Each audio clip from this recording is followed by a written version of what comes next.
Hi, everyone, and welcome to the first of two webinars for the fiscal year 2020 WIFIA selection round. I am Danusha Chandy, a senior engineer at the WIFIA program, and today I'm joined by Arielle Gerstein, who is leading this year's selection round. Also joining us today is Caleb Adams from Summit Consulting, one of our contractors.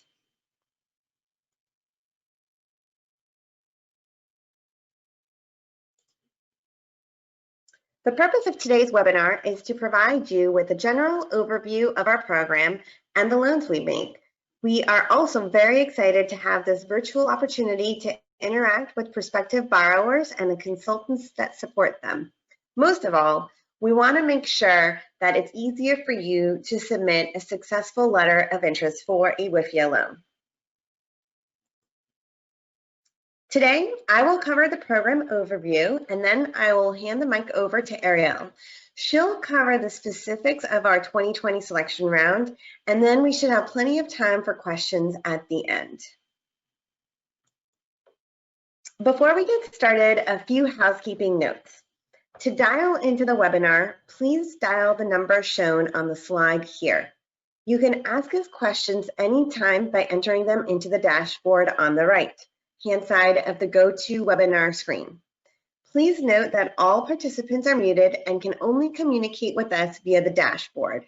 There may be some questions we can't get to on the webinar, and we will either follow up with an email to the attendee or post an FAQ in response to those questions. Now we're going to ask a few poll questions right now, and they should be showing up on your GoToWebinar screen.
Okay, great. Thank you so much for taking the time to answer those questions. You've also interacted a little bit with the dashboard, so hopefully you're more comfortable entering in questions during the webinar as well. So I will keep going. So we're going to start with the program overview. EPA has been developing with the WIFIA program for the past few years. WIFIA stands for the Water Infrastructure Finance and Innovation Act, And our program was created to help get more water and wastewater infrastructure projects implemented by providing flexible and low-cost credit assistance. Our program was established in 2014 in the Water Resources Reform and Development Act, or WRDA as we like to call it for short. It was modeled after a similar successful program at the Department of Transportation called WIFIA.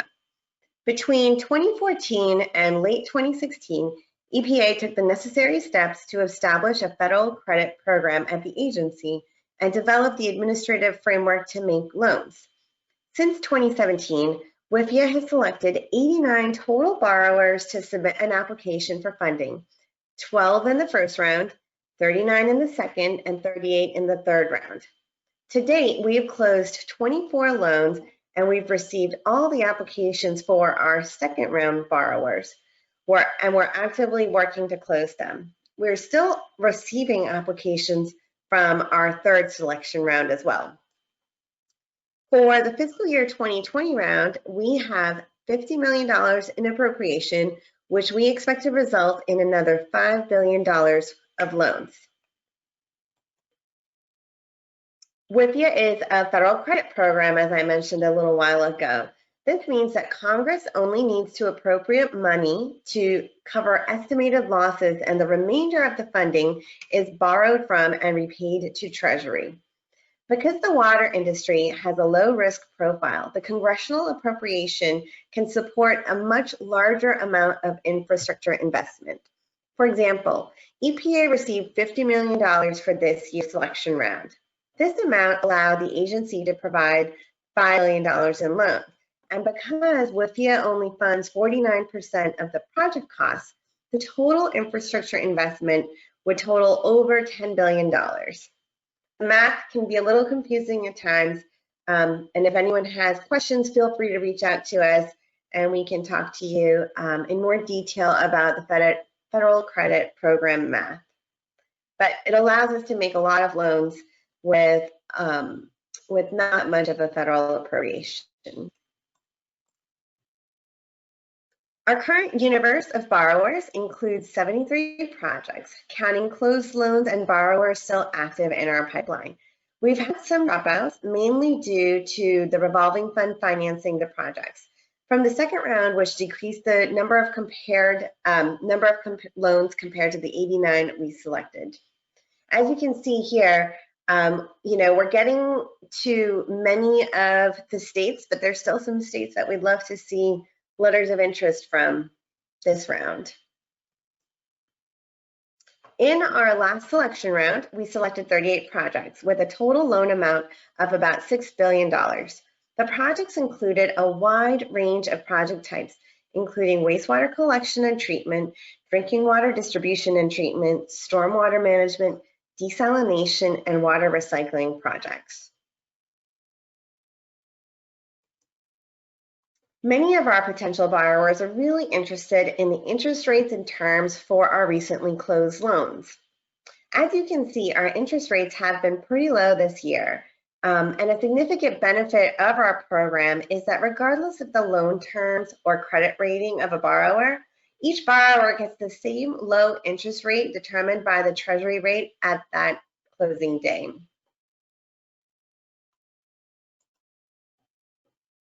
WIFIA has a broad set of eligible borrowers and eligible projects. The following types of entities can borrow from WIFIA: local, state, tribal, and federal government entities, partnerships and joint ventures, corporations and trusts, clean water and drinking water state revolving fund programs. As you can see, almost any entity is eligible to borrow from WIFIA. Private borrowers must show evidence of public sponsorship by the affected state, local, or tribal government prior to receiving WIFIA assistance. The only ineligible entity is an individual person such as a homeowner or farmer. WIFIA can provide financing to projects that are eligible for the Clean Water SRF, including privately owned wastewater system projects that are eligible for the Drinking Water SRF, enhanced energy efficiency projects at drinking water and wastewater facilities, brackish or seawater desalination, aquifer recharge, alternative water supply, and water recycling projects, drought prevention, reduction, or mitigation projects, acquisition of property if it's integral to the project or will mitigate the environmental impact of a combination of a project. A combination of projects secured by a common security pledge or submitted under one application by an SRF program is also eligible for a WIFIA loan. The broad set of eligible project types allows WIFIA to reach down to almost any kind of water and wastewater infrastructure project that I can think of. Projects must be reasonably anticipated to cost no less than $20 million for most borrowers. If you are considered a small community, which is a population of 25,000 or less, the minimum project size can be $5 million. And just keep in mind that this is not loan size, it is total cost. As you'll learn shortly, WIFIA can only finance up to 49% of total eligible costs. So the minimum loan size is slightly less than half of the eligible costs. It is possible to combine projects into a single loan, and many of our borrowers take advantage of this benefit of a WIFIA loan. In order to be able to do so, all the projects must share a common security pledge, serve a common purpose, and have similar construction timeframes. As I mentioned, many of our loans include multiple projects under one loan. If the project scopes and schedule are not super well defined at the time of application, we would consider that kind of loan a program of projects. A program of projects allows a borrower to take out a WIFIA loan for a set of typical repair and rehab projects over up to 5 years, where the scope and schedule get defined as projects are planned. Typically, we use this program of projects loans for testing, repair, and rehab of pipe projects. If you have any questions about whether whether your combination of projects would be a program of projects or a simple combination of projects, I encourage you to reach out to the WIFIA program after this webinar at some point in time, and we can talk to you a little bit more about what specifics may be required during the application time frame of different kinds of combination or programs of projects. Project costs that are eligible to be financed through WIFIA are broad. They're defined by statute and include any kind of development phase activity that you can think of that has to do with planning, feasibility analysis, any kind of design or program management associated with a project. Obviously, construction, reconstruction, rehab, and replacement activities.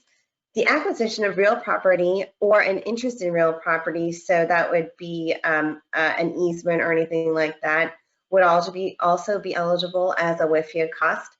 And in addition, capitalized interest necessary to meet market requirements can also be included as part of your WIFIA eligible costs. WIFIA application and credit processing fees are eligible. And as you can see, almost all costs associated with a project can be reimbursed with WIFIA loan proceeds. The final bullet is important. It allows borrowers to finance fees associated with applying for and closing a WIFIA loan. And again, you'll focus more about these fees in the application phase, and Arielle will go over when costs and fees apply to a WIFIA loan. Eligible costs incurred prior to submission of an application may also be included as part of eligible project costs. This allows many of the costs associated with planning and design, which are typically incurred prior to loan application, to be included. Please keep in mind that WIFIA will only reimburse projects up to 1 year after the substantial completion of a loan. And substantial completion is defined as, if it's a multiple project loan, as the last date a project would achieve substantial completion. So if you have multiple projects The last project to finish would drive the substantial completion date.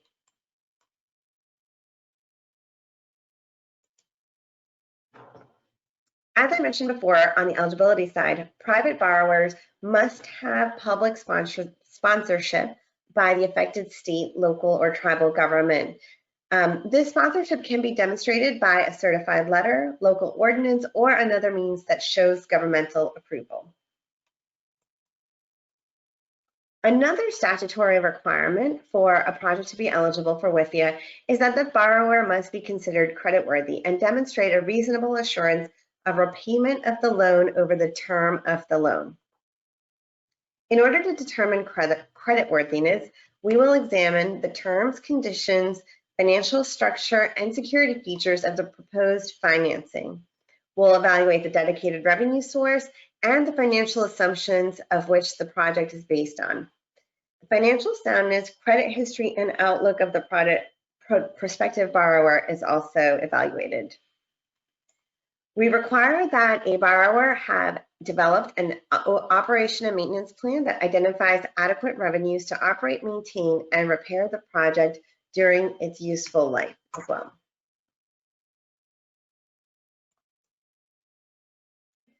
The WIFIA program has very flexible and favorable terms. The WIFIA interest rate, as I mentioned earlier, is equal to the U.S. Treasury rate of a similar maturity on the day of closing. The maximum loan amount is 49% of reasonably anticipated total eligible project costs. The maximum federal involvement is 80%, which means that a WIFIA loan and other federal types of funding may only add up to 80%. To date, we haven't had any issues with this 80% requirement, but if you do have a project in which you think you might have additional federal funding and you want us to talk to us about what the sources and uses table should look like, feel free to contact us again.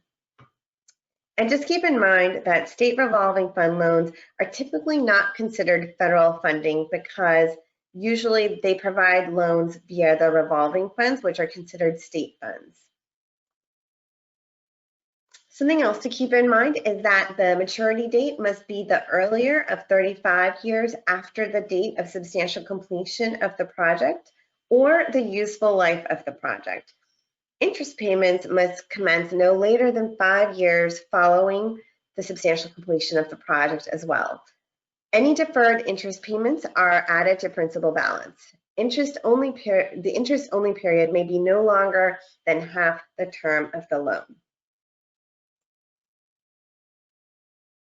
This slide provides a little bit more information about the interest rate set at closing. As I mentioned earlier, it's a single fixed rate that does not fluctuate depending on timing of disbursements.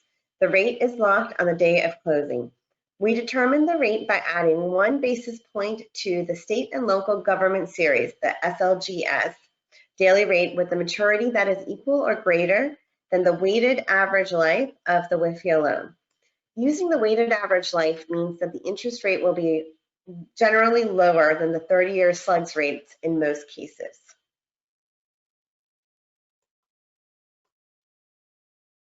Again, the maturity date must be earlier of 35 years after the date of substantial completion of the project or the useful life of the project.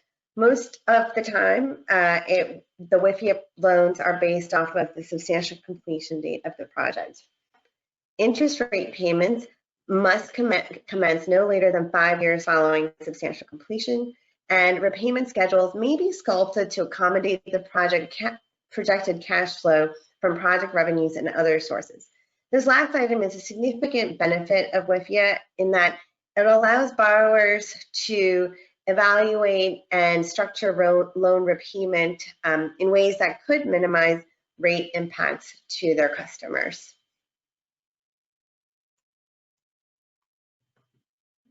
Repayment must be repaid using a dedicated source of repayment or security pledge. The pledge needs to be the same as the security pledge for the project's senior obligation. Multiple revenue sources must be cross-collateralized into a common security pledge. If you have a project where multiple borrowers are thinking of coming in to WIFIA with one loan. Please keep in mind this last statement that the revenue sources must be cross-collateralized into a common security pledge. A WIFIA loan needs a rate covenant coverage requirement or similar security feature supporting the project obligation. Again, if you have any questions about your rate structure, feel free to reach out to WIFIA if it's not a typical repayment plan that you're planning on moving forward with, and we can give you some additional guidelines based on your particular project financing and planning needs. Deferrals may be contemplated upfront, provided that deferrals are incorporated into the credit agreement. Such deferrals are warranted by the need of the project, and the project remains creditworthy. The final maturity date would remain unchanged. Prepayments are also allowed at any time as long as you aren't using federal funds to prepay. One flexibility with WIFIA is that the loan may be subordinate with the project's senior debt obligations.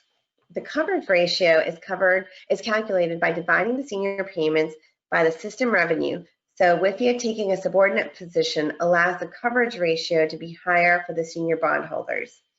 If there is a bankruptcy event, WIFIA would need to be equal to the senior lien. This is an example of how the subordination works. In the case of Orange County, WIFIA was the junior lien and would spring to senior lien in the event of a default. For San Francisco, WIFIA was a senior lien, so there was no need to spring. For San Diego, WIFIA doesn't need to spring because it's already on the same lien as other project debt.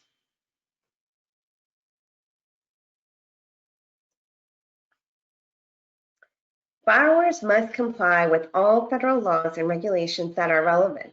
This is a list, and not by any means an exhaustive list, of all the most common requirements that we evaluate a project for.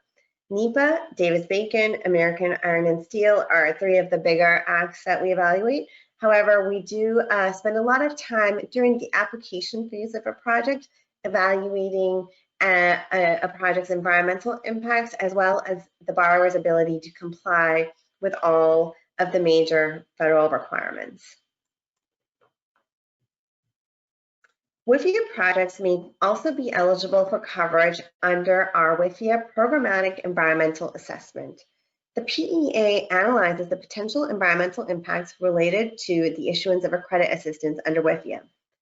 The PEA is an innovative approach to environmental review, covering a group of projects that are similar in scope, scale, and magnitude, and have similar types of impacts rather than a singular project.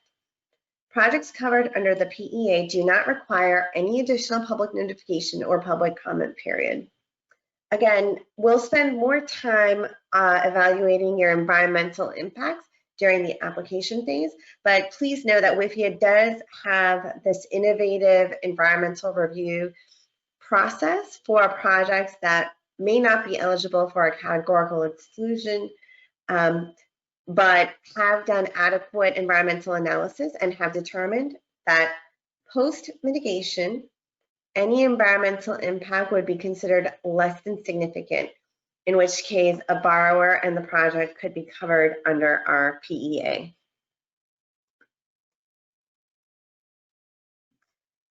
We just want to take a minute to emphasize some of the benefits of WIFIA for you. Multiple disbursements are at no additional cost to the borrower at a schedule that you find would be beneficial for you. You can synchronize funding needs with accrued interest. You can customize your repayment schedule, as I mentioned earlier, to minimize rate impacts. There is no pre-penalty for prepayment, and a WIFIA loan may be considered junior or subordinate to the senior debt obligation. I will now turn it over to Arielle to discuss the application process.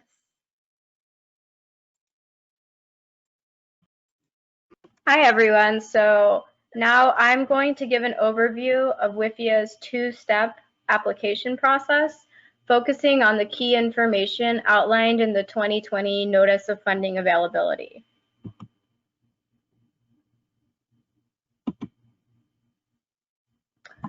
Okay, so the WIFIA program divides the application process into two major areas. Project selection is the first step. It includes the announcement of funding, prospective borrowers submitting a letter of interest, and EPA selecting and announcing projects that it would like to submit an application. The second step, project review, negotiation, and closing, kicks off when the invited prospective borrower submits its application and concludes when the applicant and the EPA administrator sign the term sheet. Negotiation and closing includes developing the term sheet into a loan agreement and signing it at closing. So for the rest of the section, I will talk about project selection and the invitation to apply. The dates provided in this graphic show the schedule that EPA is following for the 2020 selection round. So first, the Notice of Funding was officially published in the Federal Register on July 17th, 2020. You can find that document on our website if you're under funding available. And if you're not sure where to look, please send us an email and I will direct you to that document. Prospective borrowers have 90 days from the Federal Register publication date to submit a letter of interest.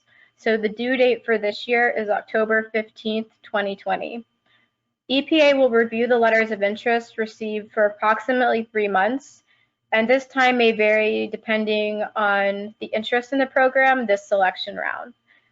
EPA will publicly announce the selected projects, and we're projecting that will be in early spring 2021. In the past, selected projects were given advanced notification prior to the public announcement date. So the project selection stage is competitive. For our first 3 rounds, we had more requests for loans than we had money available to loan. Therefore, we review each letter of interest to ensure the selected projects are eligible, credit-worthy, technically feasible, and meet their strategic objectives outlined in the WIFIA statute and regulation. Now I'm going to talk about the Notice of Funding Availability in more detail. So the Notice of Funding Availability, or NOFA as we say for short, states how much money is available. The short answer is approximately $5 billion is available for loans. As Danusha described with her part of the slides, we have an appropriation of $50 million. So we're estimating that we can loan approximately $5 billion. And as also mentioned, because we can only loan up to 49% of the anticipated project costs, we can support a total of approximately $10 billion in water infrastructure investment. So for the 2020 selection round, the administrator announced the following 4 priorities. For those of you familiar with the program from last year, these are the same priorities as last year. I will just read through them quickly. The first one is readiness to proceed toward development, including loan closing and commencement of construction. Second is provide for clean and safe drinking water, including reducing exposure to lead and addressing emergent contaminants, including PFAS. Repair, rehabilitate, and replace aging infrastructure and conveyance systems. And the last one is water reuse and recycling as a new or innovative approach. These priorities are reflected in the scoring, and the selection criteria associated with these priorities have higher weights than the other selection criteria. And I will go more into the scoring later. So to be eligible for WIFIA credit assistance, the project and prospective borrower must be creditworthy and demonstrate a reasonable assurance of loan payment. The project must be reasonably anticipated to cost no less than $20 million or $5 million for small communities, which we define as a community of no more than 25,000 people. Project financing shall be repayable from a dedicated revenue source that also secures the senior project obligations of the project. Private projects shall be publicly sponsored, and the prospective borrower must have developed an operations and maintenance plan that identifies adequate revenues to operate, maintain, and repair the project during its useful life. So EPA is permitted to provide both direct loans or loan guarantees in the WIFIA statute. A direct loan is disbursed by and repaid to the federal government. A loan guarantee is a pledge by the administrator to pay all or part of the principal and accrued interest on a loan or other debt obligation issued by a borrower and funded by a lender. To date, prospective borrowers have only requested, and the WIFIA program has only provided direct loans. In either case, the maximum amount of WIFIA credit assistance would still be 49% of the total project costs.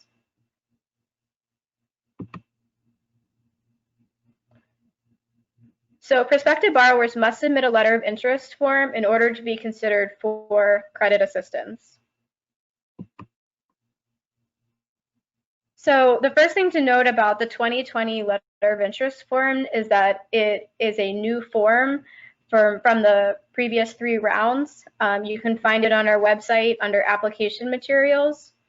This year, the interest form has 6 sections that are designed to get sufficient information about the prospective borrower, the project design and schedule, the financing plan, and the project benefits to determine its eligibility and selection score.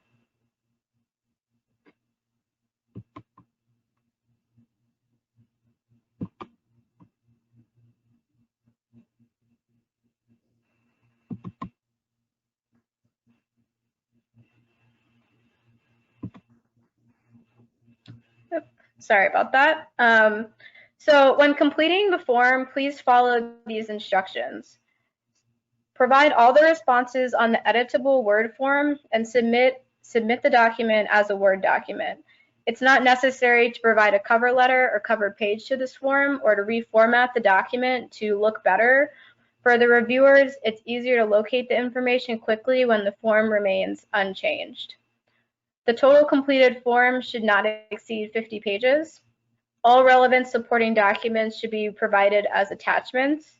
There is no page limit to the attachments, and attachments do not have to be final documents. They can be preliminary or draft documents. And please complete all signature pages and provide them as a separate scanned document, as we do require original signatures.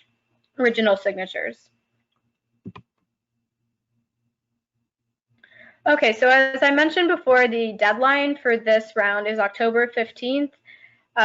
It is going to be at 11:59 p.m. Eastern Time, and we won't accept late submissions. There's 2 ways to submit the letter of interest. You can either submit it through our SharePoint site, which is our preferred method, or through email at wifia@epa.gov. To be granted access to the SharePoint site, prospective borrowers should email wifia@epa.gov, request a link to the SharePoint site, and at that point, we will set you up with a folder where you can securely upload your letter of interest documents. The requests for the SharePoint site access should be made by 2 days before October 13th by 5 p.m. Eastern Standard Time. There's no cost or fee to submit the letter of interest, and EPA will notify prospective borrowers that their letter of interest has been received via an email confirmation. So we compiled a list of tips based on experience reviewing the past 3 rounds of letters of interest. So the first one is read the instructions. This may seem obvious, but it's important that the reviewer is easily able to understand how your answer is relevant to the question. Read the notice of funding availability, and if you need more assistance, there's a lot of information in our program handbook that provides guidance on how to answer questions. Answer every question, even if you feel that one doesn't fit with your project, and provide any documents as attachments that you think will support your response. When providing references, point to a specific paragraph, not just an attachment or a page number. And it's also important to remember that we live in the DC area, So we might not be familiar with your project and its significance to your community. So please start at a high level, especially when talking about it in the project description or project purpose, before going into details of the project, and explain the type of projects you will be doing and the benefits to your area. As in terms of any submission process, try to submit as early as possible in case any IT issues come up. And you can always ask us clarifying questions by phone or email. And additional tips are available in Appendix G of our program handbook. So I'm going to go into all the different sections of the letter of interest. So section A is called Key Loan Information. This section is pretty easy to fill out. It asks for general information about the prospective borrower as well as the project. There's a list of things that we ask for in this section. One thing that I will mention is that it's really important to include a realistic date for when you think you'll be able to submit your application and when you would like to close your loan. The application submittal date should be after January 2021 because we have an expectation that we would not announce selection before that. So you would not be able to submit an application before that date. So section B, so this is quite a bit different from previous years in that we have combined our engineering and credit into one section. For engineering, we are asking prospective borrowers to send in a technical report or include a technical description of the project.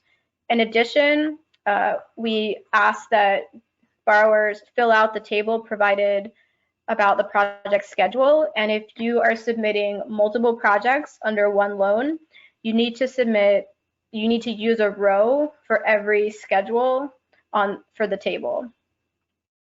It's also important to note that we have in the past asked about the status of your environmental review, and we do not currently ask for that information in your letter of interest. But as Danusha mentioned, that will be something that we will ask about if you are selected and during the application phase.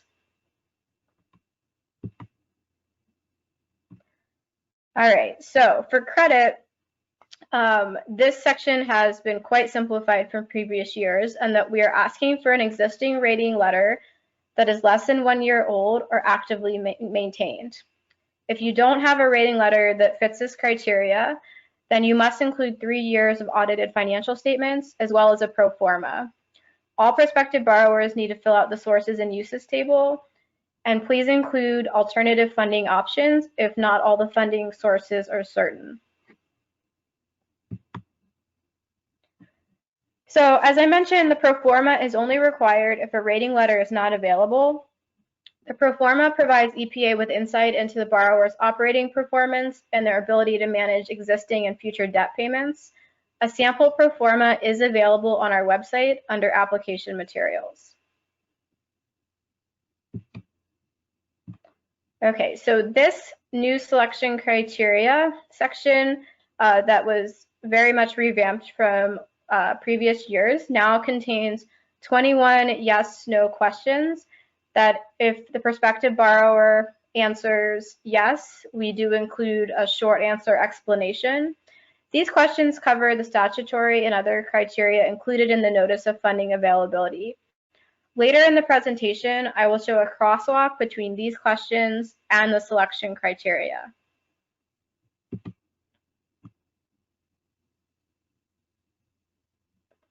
So for the context, please include at least one staff level person in case we have questions or need to reach out during the evaluation process. And for the certification and notification sections, these certification sections do require you to sign all of the boxes provided. And for the SRF notification, only check the box if you want to opt out of us notifying the SRF that you have submitted a letter of interest.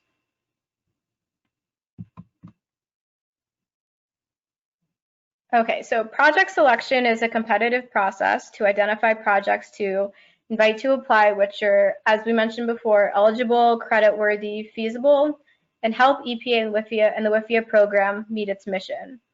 The letter of interest evaluation is completed by WIFIA program staff with the support of our colleagues in the Office of Water and contractors. So I'm going to talk about the eligibility screening, which is the first step in the LOI or letter of interest selection process. We check for 4 main things for eligibility. The first is that the entity applying is an eligible entity, and if it's private, that it has demonstrated public sponsorship. The second is that the project is an eligible project. Danusha went over the eligibilities earlier. If you're listening and there's any question as to project eligibility, you can send us a description of your project and we can make an evaluation via email that we, of eligibility to give you that determination before submitting a letter of interest. The third eligibility piece is that the anticipated project costs are $20 million or more for most communities, and then $5 million or more for the small communities, and that the requested loan is 49% or less of the anticipated eligible total project cost. If the prospective borrower or its project is found to be ineligible, we will notify the point of contact immediately, and only eligible letters of interest will move on in the process. Okay, so this year, OMB has implemented an OMB, for those of you who aren't familiar, Office of Management and Budget, has implemented new screening criteria as part of the WIFIA evaluation process. EPA is not asking for any additional information in the letter of interest. However, the WIFIA team is required to submit answers to screening questions for each project that will be submitted to the Office of Management and Budget for a final determination on eligibility. WIFIA will reach out if more information is needed. The goal of the screening is to screen out projects that will be considered a federal asset.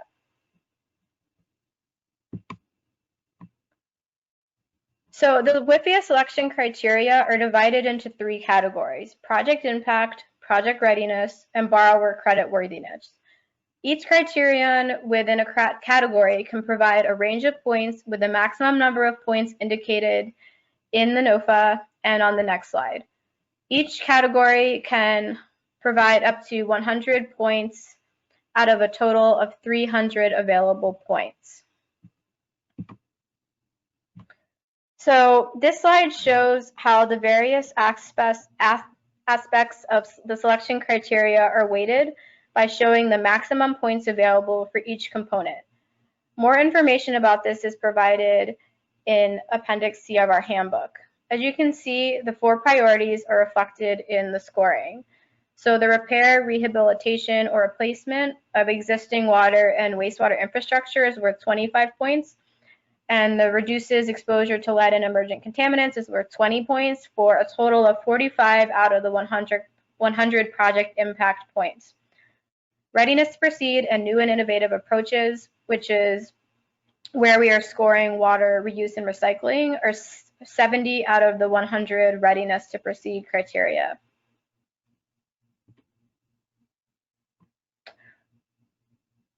So I'm going to now go into a breakdown of what I just showed on the scoring slide. The second criterion under project readiness is preliminary engineering feasibility. We will evaluate the likelihood the project can be constructed by looking at the technical documents or description provided, project schedule, and project costs.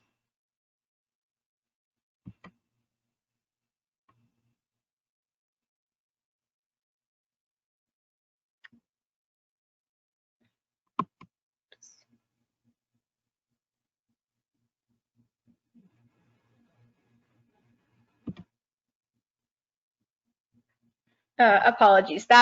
This slide was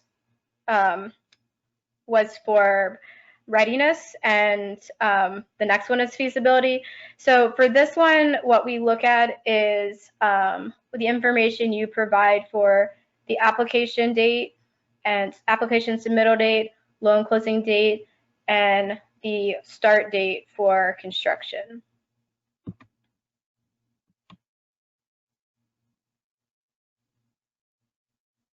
Okay, so this criterion is the extent to which the project uses new or innovative approaches. Because this is a priority combined with water reuse and recycling, prospective borrowers who have water reuse and recycling integrated in their project will receive the most points for this criterion. However, a prospective borrower who has another type of new or innovative technology or approach can still receive points. So WIFIA will perform a preliminary creditworthiness assessment based on the information provided in the credit section of the letter of interest.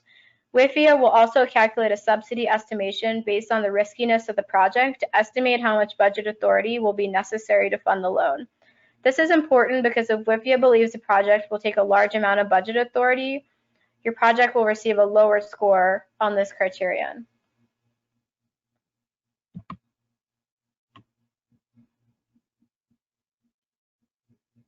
The 4 statutory criteria listed on this slide will be evaluated as the remaining points for the creditworthiness section. So the goal of the project impact category is to evaluate the extent to which the project meets the public policy goals outlined in the WIFIA statute and WIFIA regulation and the priorities announced in the NOFA. So this slide and the next slide list the project impact criteria required by the WIFIA statute. On this slide is the project's national or regional benefits and protection against extreme weather events. This slide has included the extent to which a project serves regions with significant energy exploration, development, or production areas, the extent to which a project serves regions with significant water resource challenges, and the extent to which the project addresses identified municipal, state, or regional priorities.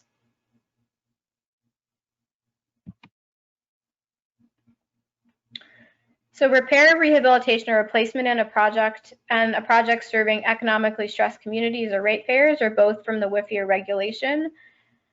The criterion added for 2018 and that has remained a priority since as reduces exposure to lead in drinking water. So this slide and the next slide, and my apologies for it being small, but there is a lot of text with the statutory criteria. It's a helpful guide to understand how WIFIA is using your answers to evaluate the project. You can also find this table in the program handbook at the end of Appendix C. And if you're not sure where to find this and want this information, please send us an email to WIFIA@epa.gov. Basically, it just shows for each statutory selection criteria what we're using to look at in the letter of interest.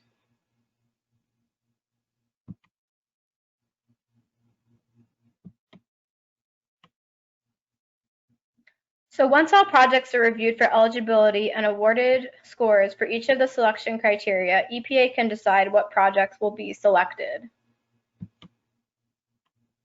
So once all the letters that have been determined to be eligible and creditworthy are scored, the WIFIA program's project selection lead generates a list of projects in rank order of score.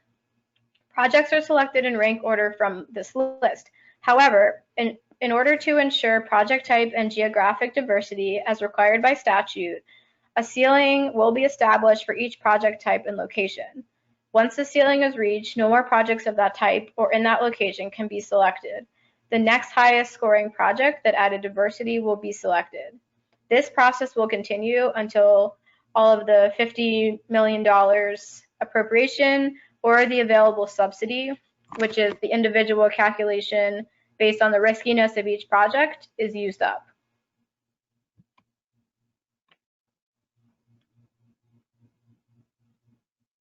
So we will provide written responses to both those invited to apply and those not selected. Those who are selected are the projects that EPA intends to finance. At this point, the prospective borrower has reasonable assurance that they will receive a WIFIA loan. And entities who are not selected may request a debrief. We have found these conversations to be very useful in the last selection round. Almost all the projects that reapplied were selected, and we encourage you to participate if you are not selected. So prospective borrowers whose projects are selected will move to the second stage of the application process, the project review, negotiation, and closing. Unlike project selection, where every prospective borrower is on the same schedule, the schedule for project review, negotiation, and closing is dictated by the prospective borrower's need, the project's complexity and risk, and the amount of negotiation that is needed to close the loan. The following schedule is very general, but we have laid it out on this slide. Borrowers have up to 1 year to submit an application. However, we encourage our selected borrowers to apply much sooner. Generally, the application evaluation, which includes credit and technical due diligence, takes 1 to 3 months. That is dependent on how quickly the information is, complete information is submitted to us and how quickly we are able to evaluate.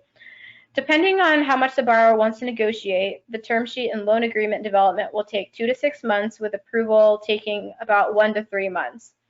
Approval involves approval from the borrower city council or a similar entity, and approval from the EPA administrator, the Office of General Counsel, and the Office of Management and Budget.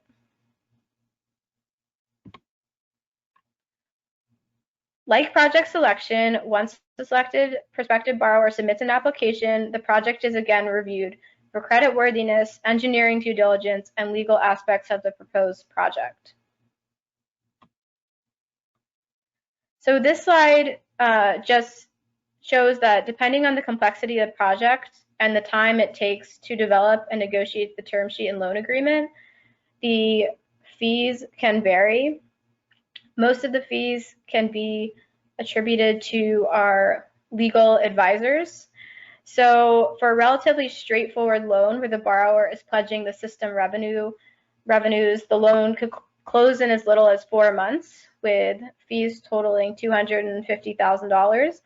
On the other hand, if the deal is a public-private partnership with very customized terms, the loan may take a year to close, with fees for $500,000 or more. And I will talk a little bit more about fees that we've seen on upcoming slides. So a number of factors can impact the length of the review and negotiation process. They can include the complexity of the capital structure, the rating of the revenue source, whether or not the borrower has active debt issuance with an existing indenture, the willingness to accept the WIFIA's standard credit and legal terms outlined in our template term sheet. And we have a template term sheet on our website if you're interested in taking a look at that. And the complexity of the environmental review and cross-cutter compliance. And of course, the riskiness of the project. All right, so for the letter of interest submittal, as I already mentioned, there are no fees. Once a prospective borrower is invited to apply, there is a $100,000 application fee, which is it's $25,000 if you're a small community. We considered this a down payment on the what we call the credit processing fees, or which are the fees due when the loan closes. So the credit processing fees are required reimbursement for EPA's costs for engineering, financial, and legal advisors hired during the application fees. Depending on the deal, we do not always hire engineering or financial advisors. We always hire legal advisors.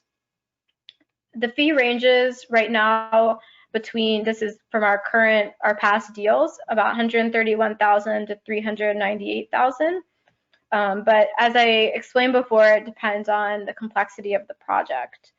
The fee is not dependent on the size of the project. So in general, the larger the loan, kind of the lower the percentage the fees are going to be for your total, in terms of your total loan.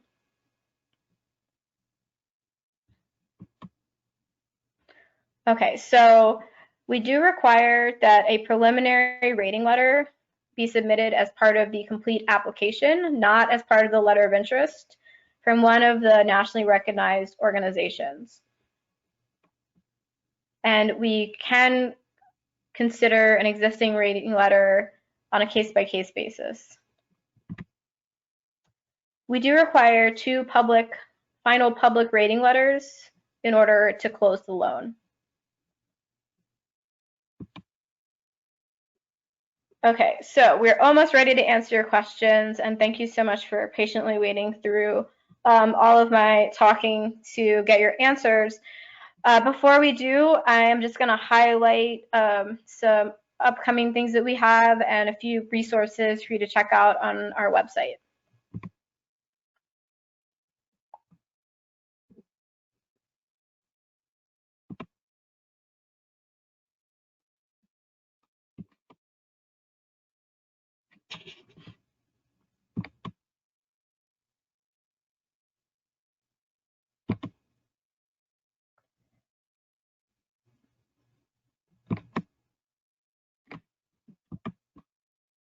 Okay, sorry about that.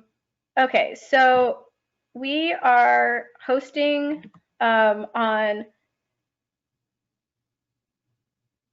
sorry,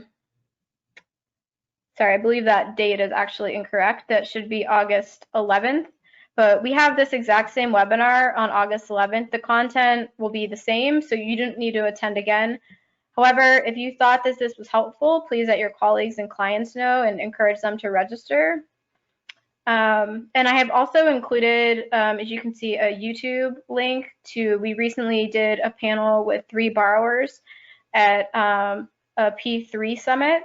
So this panel, if you're interested in checking that out, will give you a good insight into the borrower perspective of working with WIFIA.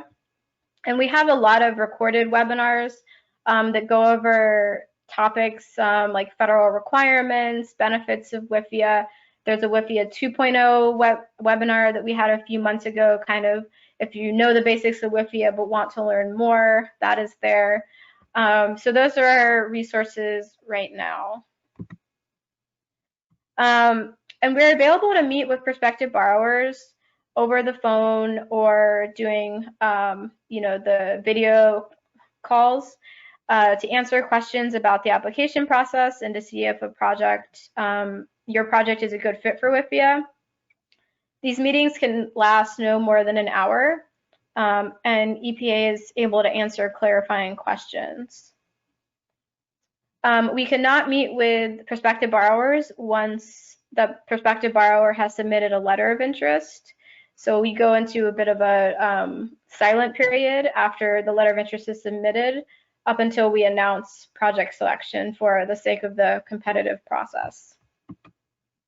We have a lot of great resources available on our website, and we encourage you to use them as you think about applying for a WIFIA loan. As I mentioned, we have the template term sheet. Under the application materials, we have the form that you would use to fill out if you want to submit a letter of interest. We provide a checklist just to make sure that you haven't missed anything in each section. There's also a sample letter of interest, and there's a sample financial pro forma. And if anyone is interested in learning, and I didn't talk about this at all, about our new program specifically for state infrastructure financing authorities called SWIFIA, we also have a page on that. And finally, like I said, please visit our website or email us if you have additional questions. If you're interested in joining our mailing list, you can sign up at the web address listed at the tinyurl address. We use this mailing list to announce the notice of funding, outreach events, loan closings, and other WIFIA program news. So we are now going to start answering your questions that you have written in during the webinar, and we're happy to take additional questions as they come up. Okay.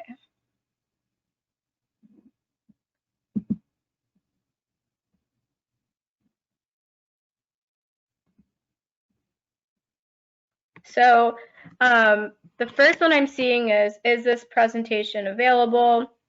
We will email the presentation to all of the registrants after the webinar is over. And it is also going to be posted along with a recording of the session on our website. That's going to take a little bit of time, we have to close caption the video piece of it, but that will be up there for others who couldn't make it to view.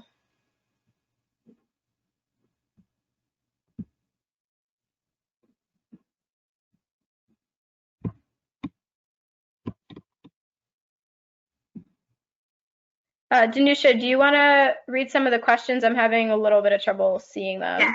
Yeah, I'll start going through some of the questions. And just so everyone knows, usually we do these webinars in the same room together, but because of circumstances, we are doing them remotely at our individual places of residence.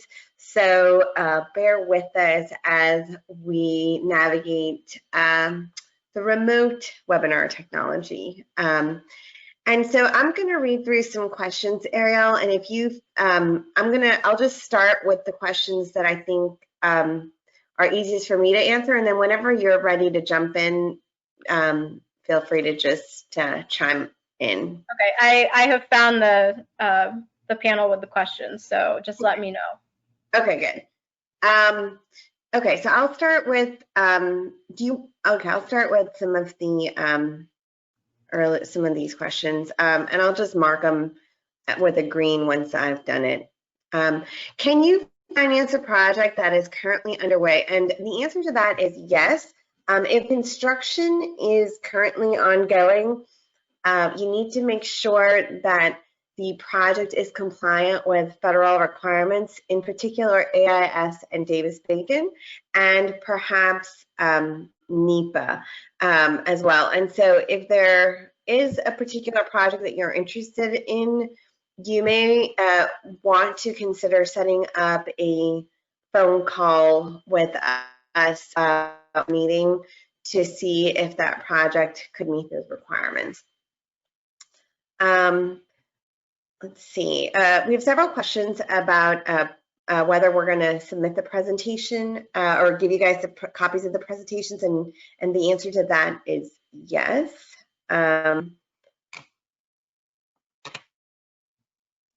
Let's see. There's a question about a junior or subordinate lien, and that it can be done in some circumstances or under certain circumstances. And in particular, the circumstances are that the subordinate lien, WIFIA has to be at the same lien as the project level debt, and because of the springing lien requirement, which means that if the project was to go into bankruptcy, we would have to spring to the senior lien capacity.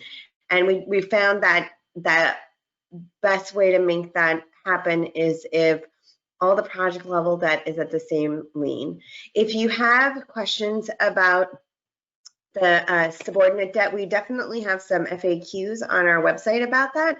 And if you have a particular financing plan you'd like to go over with us, I encourage you to email us at wifia@epa.org and set up a quick meeting with the specifics of your project so we can see if there's anything else we can tell you about.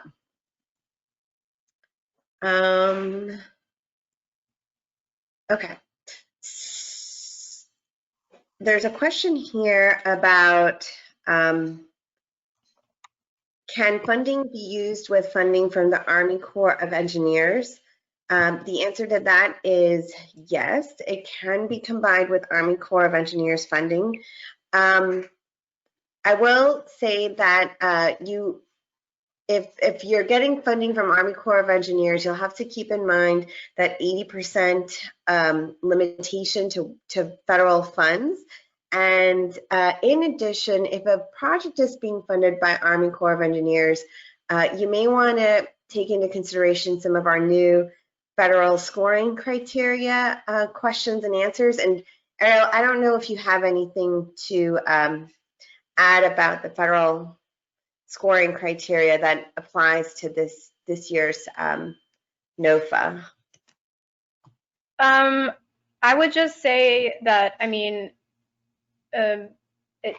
it's a bit challenging because EPA is not, we're not making a final determination as the Office of Management and Budget. So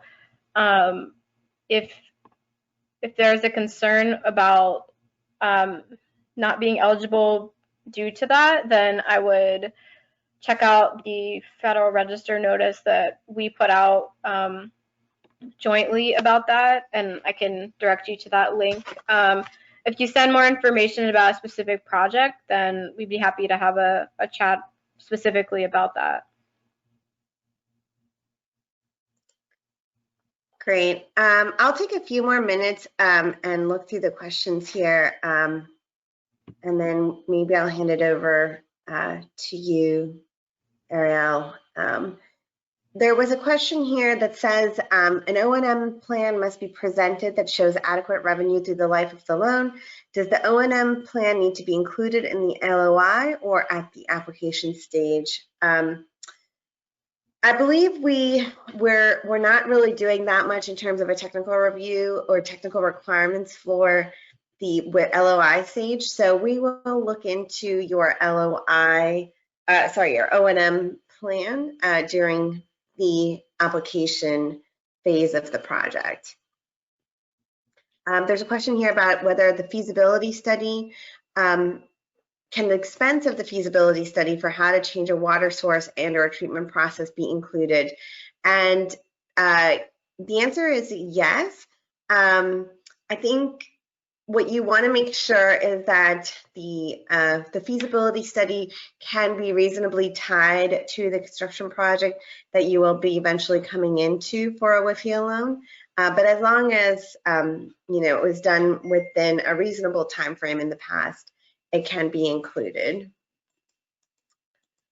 Arielle, did you want to take some questions for a little bit, and I'll look through the rest of them too? Sure. So we have one about the small community. For a small community, in terms of, is that people that could be served by the system or the entire agency's population, or could populations be defined by connection? So we have two ways that we define population, and we ask that if it's served by, I'm trying to remember the two. It's one is served by the system, and I think the other one is the population. But it's, yeah, I mean, it would be the, we'd be more looking at the system. I mean, there's some gray area there if you're right on like the cusp of the 25,000. Then, I mean, I think if you in the LOI, if you're trying to come in as a small community, if that's like the goal, because you want to have a smaller project size or something, then you would just need to explain why you think that you should be counted as 25,000 or fewer, and make a case for that, that we could count it that way. Okay, the next question I see is, will there ever be grant opportunities through WIFIA for water? So we are a loan program only, so we will not be offering grants. So the answer to that is unfortunately no. And then there was a question about the interest rate that we showed, and that rate I think was from like early July of 1.39. So the interest rate, what you do is you look at, how we were estimating it for this presentation. There's, it's a little more complicated because we do the weighted average life for actual loan. But when we go to the Treasury rate, like the slugs table, and we look for a 30-year loan, if it said today 1.39, or then we would add a basis point, and the basis point would make it 1.4. So that's the only thing that we add. So it's like plus 0.01, if that makes sense.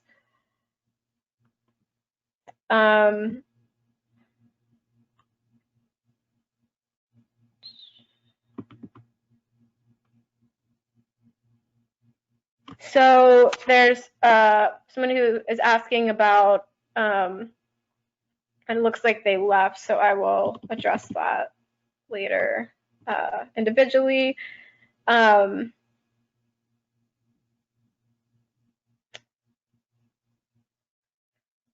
Danusha, do you want to take can a WIFIA loan be used to refinance debt on a project that is currently under construction?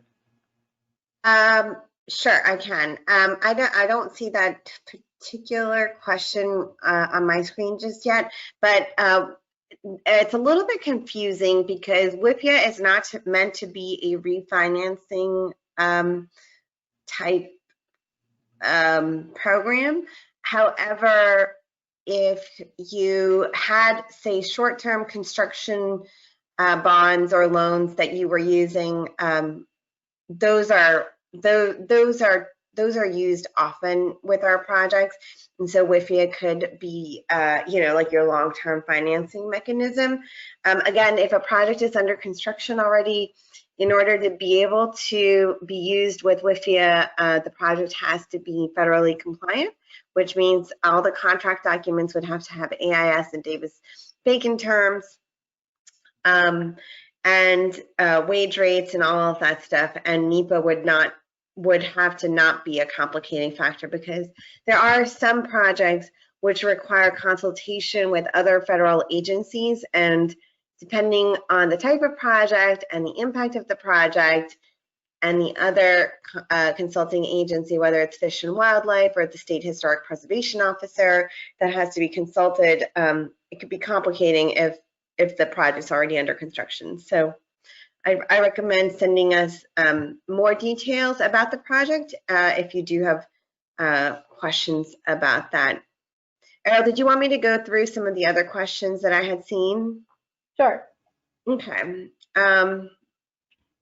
There was a question here about whether if we have more information about an actively maintained credit rating, and that's in regards to a credit rating for a similar credit rating for what you would be coming in with for the WIFIA loan.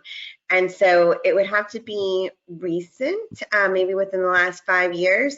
And at the LOI stage, I think you can submit something reasonable, and then we can discuss it further if we feel like it's not adequate enough at the application level.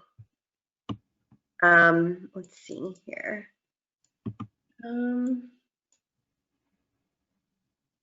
I can just take one. Someone was asking about the project type, like the way we do the project and geographic diversity for evaluation, and the ceiling. How is location defined? Yeah, so it is by, so project type, we have a set, they're pretty broad categories for like wastewater, drinking water, combinations, things like that.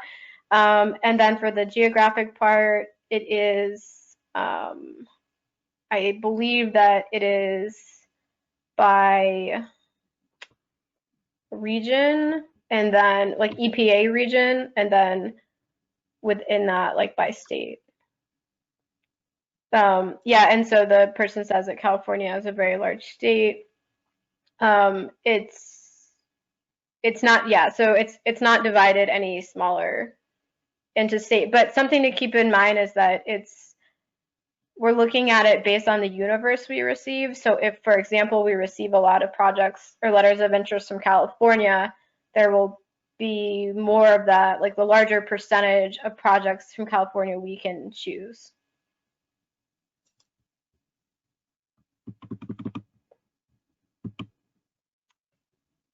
There was a question here about, can WIFIA pay for work completed prior to loan approval, and how far back in time could that occur? And so the answer to that is yes, WIFIA can pay for previously incurred costs, and there isn't a time limit as to when, how far back you can go. You just have to be able to reasonably show that the incurred cost is related to the major project that you're coming in for a WIFIA loan. So the example I like to give is, give a feasibility or alternatives analysis or siting study done for a project. Those are considered reasonable. However, if you were doing, say, a master planning study for your entire utility, out of which a small portion of that effort resulted in the project that you're coming into for a WIFIA loan, that master planning effort would not be considered eligible because the purpose of that was not related to the project. It's more to figure out how to best spend your money for the entire utility. Okay, thanks for that. I was just going to answer one about the due date. So just to clarify, the due date is October 15th. The date I was saying, October 13th, is that if you want to use SharePoint to upload your documents, you need to request access by October 13th. The files do not need to be uploaded until the 15th. So just to make sure everyone got that. And we had a couple of questions about WIFIA.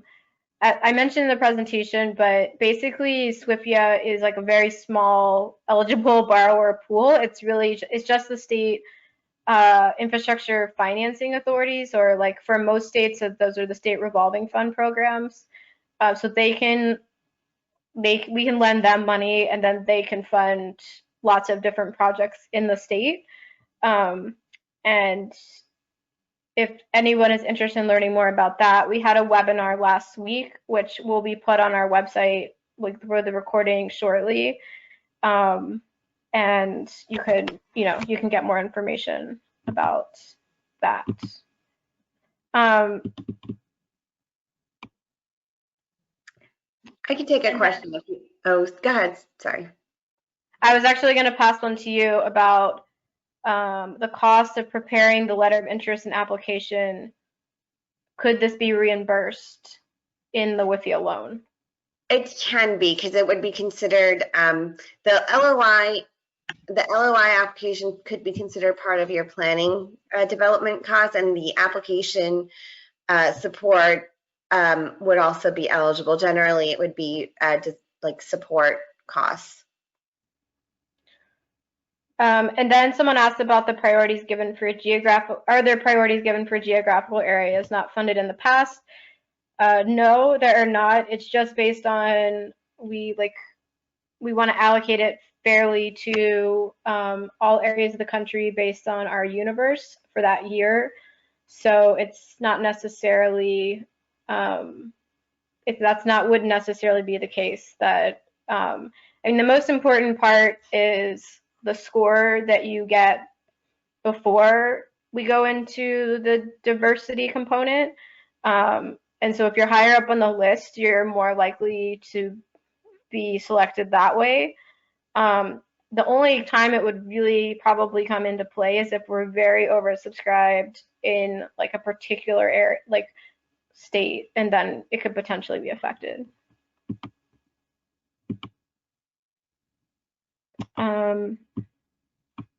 There was a question about spending a little bit more time on the difference between a combination of projects and a program of projects, and I can take that on while you're looking through the questions, Arielle. Yeah. Okay, and so we do have a webinar which is up on our website about combination and programs of projects, which I encourage you to go to. But I'll try to describe it to you a little bit more here. So a lot of our borrowers come in for what we call a combination loan. So there's one loan which funds multiple projects. This last round, in the 2019 funding round, there were a few borrowers who came into WIFIA with what we thought were going to be a combination loan for a set of projects for like repair and rehab of their sewer program or their water main, water main upkeep program. So it was repair and rehab of distribution lines over 3 to 5 years. And what we learned was that both of them are perfectly fine to come into with WIFIA, to come into as a WIFIA loan. At the application stage, what we will look for may be slightly different based on how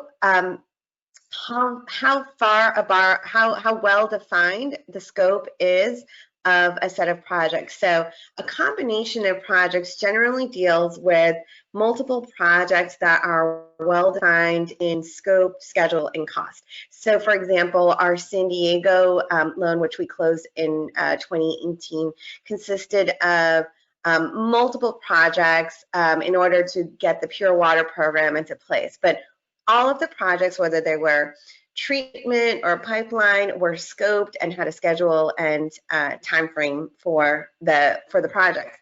Compared to a loan that we just closed this year with the City of Toho, which was for repair and rehab of sewer lines over the next 5 years. And the way that these repair and rehab projects occurs is that generally there's a testing and then a design and construction phase that's sort of cyclical in nature. And so the borrower may have a good idea of how much they intend on spending over a certain time frame, but they don't really know where the project's going to take place within their service area, and they don't know exactly how the projects are going to be, packaged. And so we work a little bit differently in the application stage for programs of project, which we consider sort of cyclical in nature, typical repair rehab projects that are pretty low risk and may not have super well-defined scopes by contracts at closing. And so we just want to, repair and rehab is a significant mission of the WIFIA program. And we just wanted you guys to be aware that we can fund both types of projects or combinations of loans. It's just that if you're coming in for a project that is less well-defined and but low risk, we'll be asking some different questions of you during the application phase. So I was going to do a clarification. We had a question about application fees versus application expenses, and if they're able to be financed. Both of these are part of eligible costs. So the fee is like the set $100,000 application fee for most borrowers, and then for the small communities, the $25,000 application fee. And then what we call credit processing fees, which are, I think you're probably this question is referring to as application expenses, are the fees that are incurred by EPA for using legal, environmental, and financial consultants. So those fees vary depending on the level of consultation that we need to lead to loan close. So they vary for each project. So I'd given that range for them, but so those are not set, and the application fee is due at the time of application submission, and the credit processing fee is due when the loan closes. So that's the main difference. And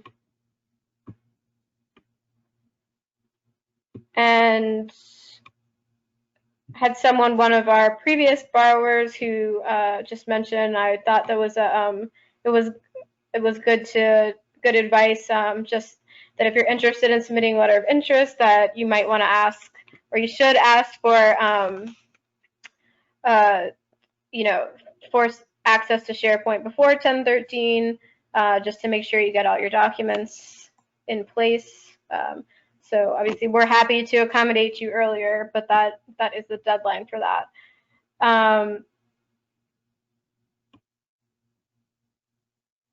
So, and then I see a couple others. Where in the WIFIA schedule, you didn't do this one yet, right, Danusha? Where in the WIFIA schedule does the interest rate get locked in? Yeah, no, I didn't. Okay. So it gets locked in the day of closing.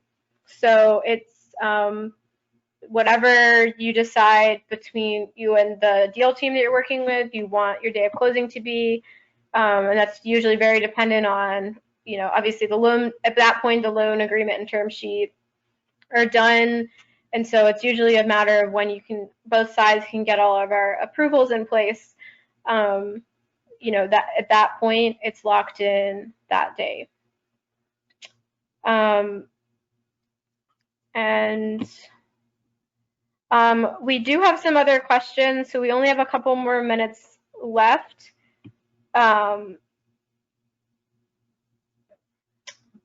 trying to see if there's any. There was a question about design build projects, and I do think it's important to note that we have many design build projects come through the WIFIA program, so please don't hesitate to include those. Yes. Oh, and I wanted to flag, I'm sorry if this was a little bit unclear, the timing of project selection, we put spring 2021 on there. Spring meaning like January or February of 2021. It's a little bit, we can never be quite certain when we're going to make an announcement. There's a lot of factors involved, but the general turnaround time has been 3 months of evaluation. So given that the deadline is October, we're expecting that'll be around the January timeframe. So hopefully that was clear. And I realize we have quite a few more questions, and we're happy to get back to you individually. We'll have your emails from you signing up, so we can definitely answer these because some of these are a little bit more specific to your organization. So, but thank you so much for attending. And like I said, we will be sending out the presentation shortly to all of you, so you have it. And please feel free to reach out if you have any questions about the letter of interest, about anything with our process, if you're interested in submitting this year or in the future. We are always happy to chat with you and hopefully help you understand the program better. Danusha, is there anything you want to add? No, that was great. I do encourage people to reach out to us individually if you do have future questions while you're putting together your LOI. Great, and with that, we'll be ending the webinar, and you'll be hearing from us shortly with the presentation and any answers that, things that were not answered during the webinar. Thank you.